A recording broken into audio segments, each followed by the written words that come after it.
But why the fuck? Okay, well, welcome back to Skyrim. As I said, I'm RebelSandGaming. What the fuck? It's only a matter of time. I've heard some things about Ulfric I don't like.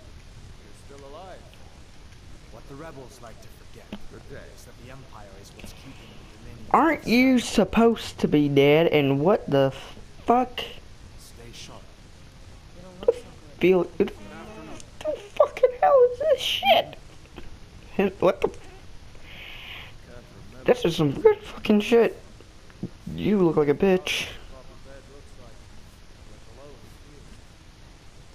What the fuck am I wearing? What the fuck am I wearing? Honestly, I don't know what the fuck I'm doing, so let's get the fuck out of this building.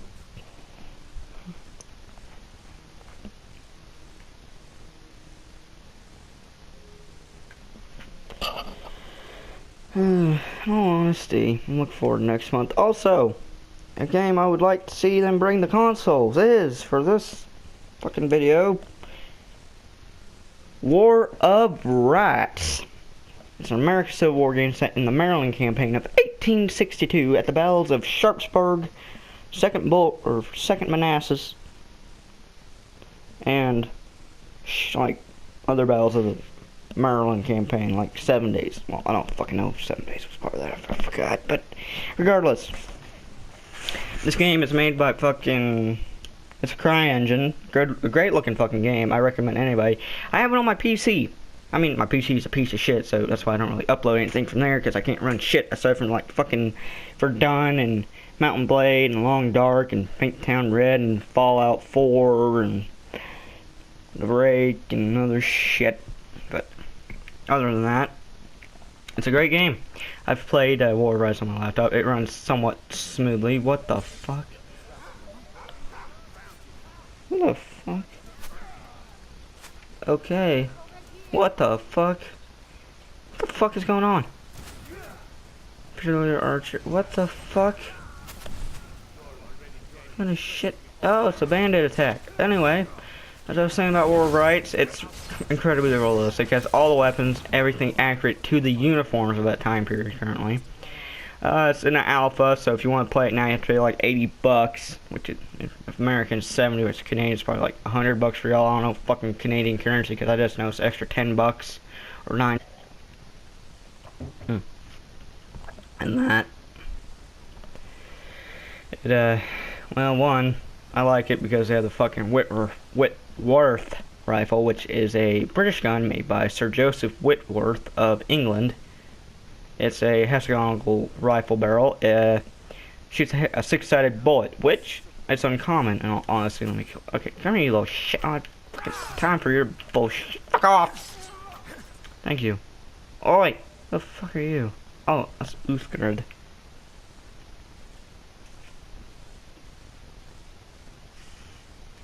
Yeah.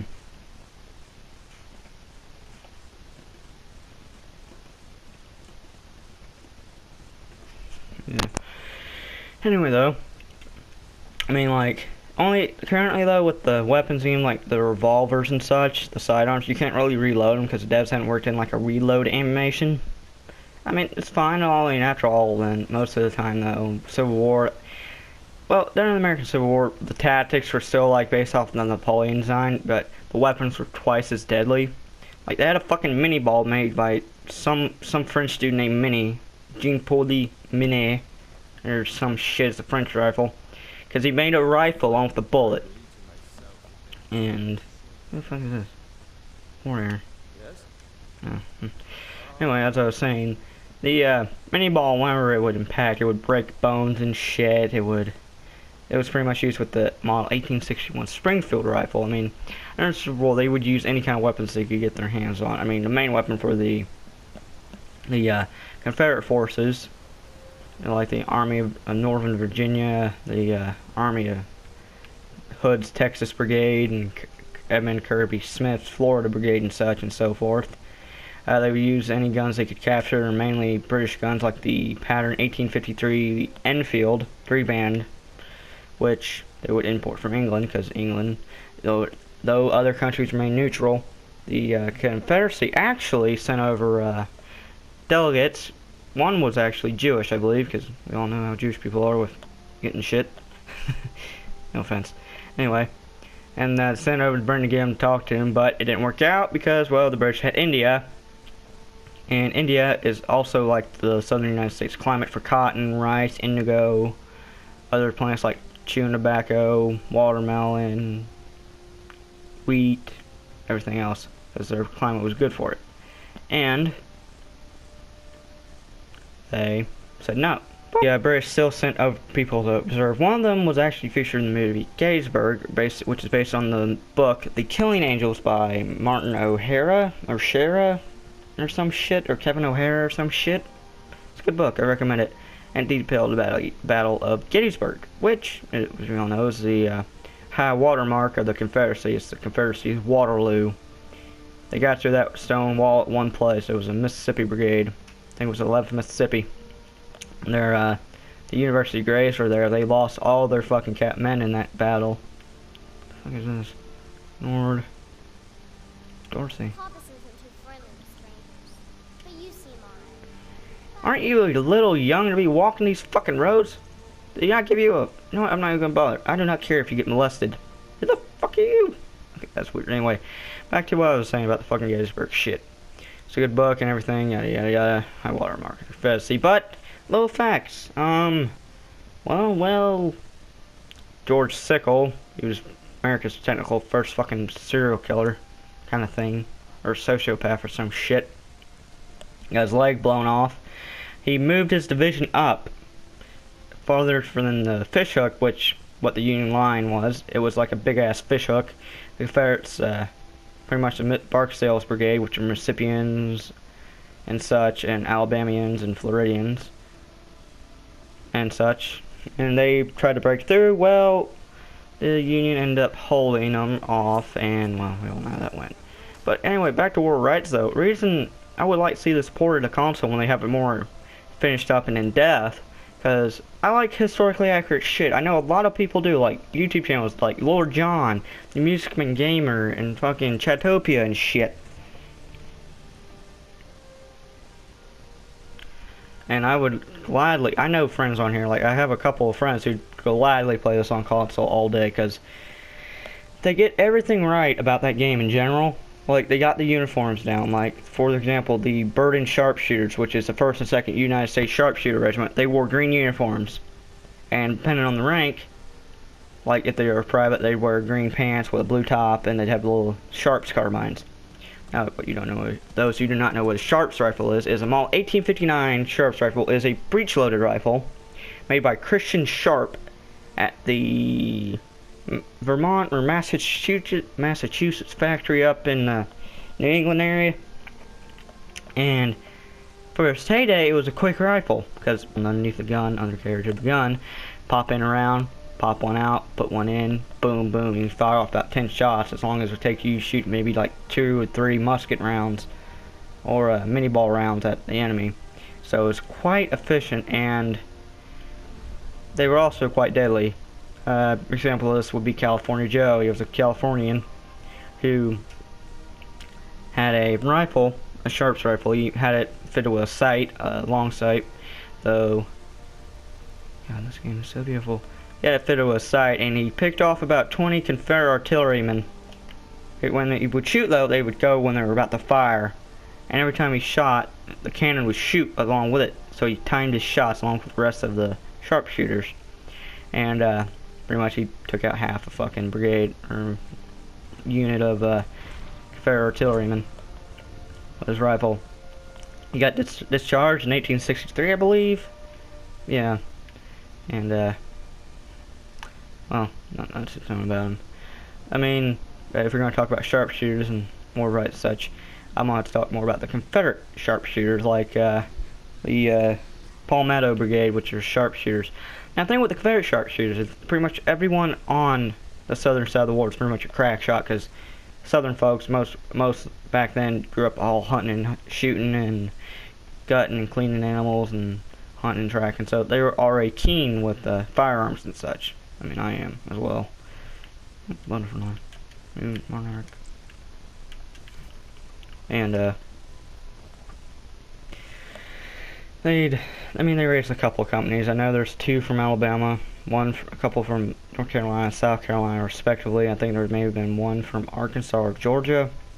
They were filled with like the Kerr rifle, which is like a really weird gun. There's not that many used. Actually, the Orphan Brigade, the Kentucky Brigade, they were a border state in the war. Those who are not informed on this stuff, sorry about that. Have a sip of water. And they reported a couple. I mean, mainly revolvers, but there's a couple rifles, and they gave a unit of Kentuckians a few Kerr rifles, and they sent them out, and they did their job. I think there's only like 1 or 2 of them on display at the Smithsonian Museum of Natural History up in Washington, D.C. So, y'all ever here, you can go up there and look. Now, a prime example of Confederate sharpshooter of North Carolina. He shot John Sedgwick. So those who do not know John Sedgwick is, he was a Union brigadier general, or an officer, one of the 2, I fucking forget. And he's quoted as saying, "What are you men doing hiding below?" Because they were shooting Whitworth rifle. It makes a whizzing sound, so they call them whizzing minis or whatever. And they could hear the bullets clinking against the wood shit because they're underneath a wooden fence, right? And Sedgwick is quoted as saying, "What are you cowards doing hiding beneath a fence? They couldn't hit an elephant at this distance." Well, lo and behold, he had his head fucking shot off. Well, not really. He had a bullet hole beneath his top of his right eye. Confederate sharpshooter shot him dead, and Benjamin Powell is most likely the killer of John Sedgwick. And he's quoted as saying, Powell, of course, he's quoted as saying, Dear Marcia, I shot John Sedgwick. He was a big burly man on a horse." And some people thought he shot someone else, other general, but because there was also proof that other guy, it was more likely what Powell shot was the man he killed. But there's more underlying proof that he shot John Sedgwick at the Battle of Spotsylvania Courthouse. Imperial fucking scum. And anyway, I mean, other things are going to have in war, right? So like bayonets and stuff. Like, it's strategic. Like, you can have your men line up. You can be anything from a private to a NCO to a field general, where you can command your attacks in the headquarters and such. Oh man, relative. Did you see those guards? Get out of line and you'll have them to deal with. Lady, you're a bitch. Anyway. Like, they're not gonna put in like what big companies do, like EA and DICE do. Like, they put in weapons that may or not even been used, like fucking the Hellregal in Battlefield 1. There's only one fucking design. It had only 2 kind of magazines. One was a little like stick barrel, like on a Tommy gun, and the other was a drum mag. But honestly, you'd lay down and shoot with the drum or some shit. There was only a couple pictures of it, and they don't even. I mean, I'm gonna give DICE credit. They designed the Hellregal in Battlefield with like only the right side, because only picture they ever showed was of the right side. So the left side in Battlefield 1 is, we don't know what it looked like. So DICE did what they could there, and I respect it for that. But Sabercat, anyway, they're going full on historically accurate, as I've been saying.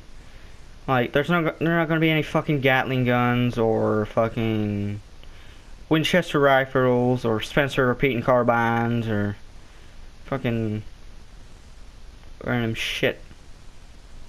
What the fuck is this? Pillar. Oh yeah. You're looking a little rough around the edges. You feeling all right? Yeah, I'm good, man. See, Anyway. Next Imperial I see is dead. Mm-hmm.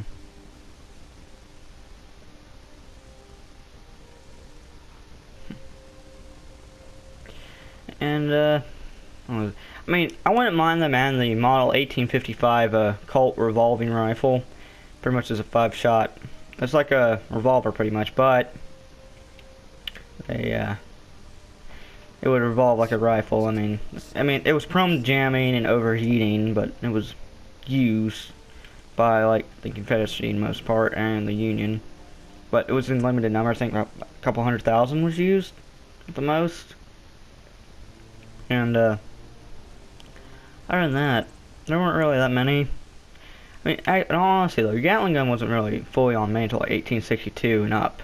I mean, it really even saw limited use in the American Civil War, but after that it was used in more widespread variations like in Japan and Britain and such. And it shot about 600 rounds a minute, as fast as you can crank the damn crank on it. So technically, the Gatling gun itself, which many do not know, is actually not the world's technical first machine gun. It is a simple prototype to the machine gun. Oh damn, that was fucking don't look down. Shrek, I'm looking down. Actually, in all honesty, the first machine gun was a Maxim gun. Or a Browning, I forget, I don't really remember much of the details on it, but... Car forever keep coming down. There's guards here. Let's see, there's... Hell. Car forever keep, haven't seen this before, oh well. Anyway... I mean, some games like American... History Channel made a game called American Civil War, Nation Divided back in like '06 for the PS2 or 3 and the 360. I mean, it had like accurate depictions and such, like it depicted the Battle of Fredericksburg where the Union forces broke through at one sector of the Confederate line, and like the Battle of the First Manassas where Confederacy beat the shit out of the Yankees and such. And Battle of Cold Harbor, which to many who do not know is actually a very large Confederate victory. Yet it was also very unfortunate because the Confederacy did not have any men to spare. But shit. I mean, also they like depicted the Battle of Chattanooga, the Battle of Chickamauga Creek, which many most known for as George Henry Thomas's defense of so the Union can retreat. Actually, those who do not know who George Henry Thomas is, he was actually a Virginian who decided to stay loyal to the Union forces during the war of the Northern Aggression, but that's a side note. I mean, he wasn't a braggart like Grant and such, but that's just a little footnote. He died in like the 1870s. Called him the Rock of Chickamauga. So, the Confederacy won Chickamauga. So, I mean, other like things I like about war, right? So it's like the the flags. They got all the flags right. Like they got the Tennessee flag right, which is pretty much a cross with a blue background, red bars for a red cross. What the fuck is going on? Militia. Oh, I'm just gonna. There you go. And like the flags, like they got the Mississippi flag right, they got the Tennessee Army flag right, and the Texas flag and such. Because I mean, like for example, Tennessee flag had a red cross, a blue background, and stars, which represented the Confederacy, and then it had a big old star in the middle, which represented Tennessee. South Carolina has actually been the same since the Civil War. It's just a palmetto tree, but they just changed the color on it. It was a blue palm, a blue background. Actually, during the war, South Carolinians were not allowed. South Carolina regiments were not allowed to be at like picket discussions and like where like Unions and Confederates would like meet up and just trade stuff across the river at camps and such. Because also, honestly, like they didn't hate each other. I mean, they'd fight each other. They didn't really have a hatred for each other. Because in war, nothing is fair, and everything goes in a way. Did I just walk all the way to fucking Markarth? Holy shit. Anyway. Let's go to Solitude.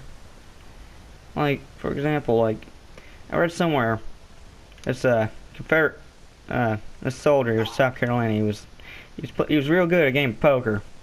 He was real good at cards, poker, blackjack, and such.